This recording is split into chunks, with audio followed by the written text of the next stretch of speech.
Okay, so I'm going to run through examples of how to simplify equations.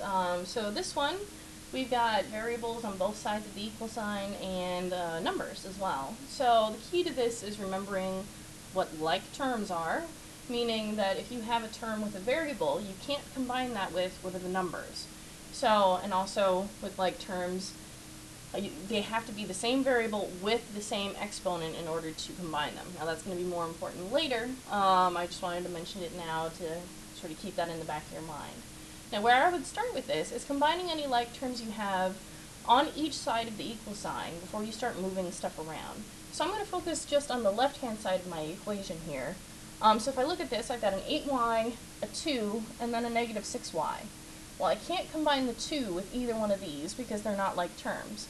But we can combine this positive 8y and the negative 6y. So if I do that, I've got 8y minus 6y, which leaves us with 2y. And then we're just going to leave that 2 alone because we can't do anything with it yet. Now, if I focus on the other side of my equal sign, you'll see we've got a 3, a y, and a negative 10. Well, this y is in the same boat that this 2 was over here. There aren't any other terms on this side of the equation that have a y. So I'm going to leave that alone for now. But I've got a positive 3 and a negative 10. So 3 minus 10 gives us negative 7, and then plus y. Now at this point, to solve for y, we're going to move terms around so that all of the y's are on one side and all of the numbers are on the other. This is purely up to you as to which side you want things on. I tend to like to put variables on the left side and numbers on the right. But this, again, that's a personal preference. You can do it either way.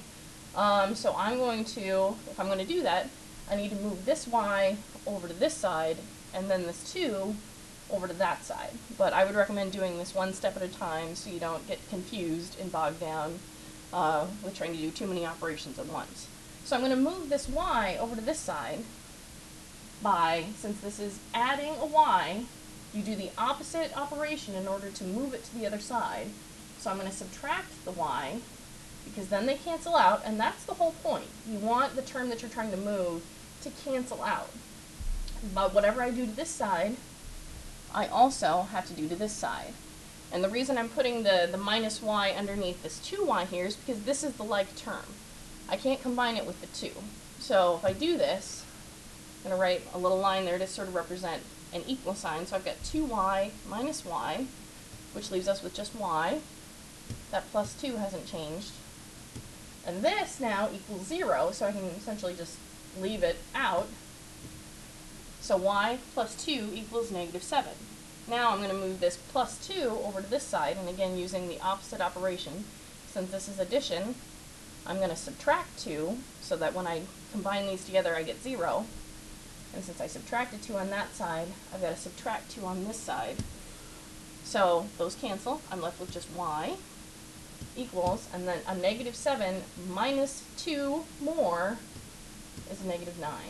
So therefore this equation simplified is y equals negative 9. Please let me know if you have questions.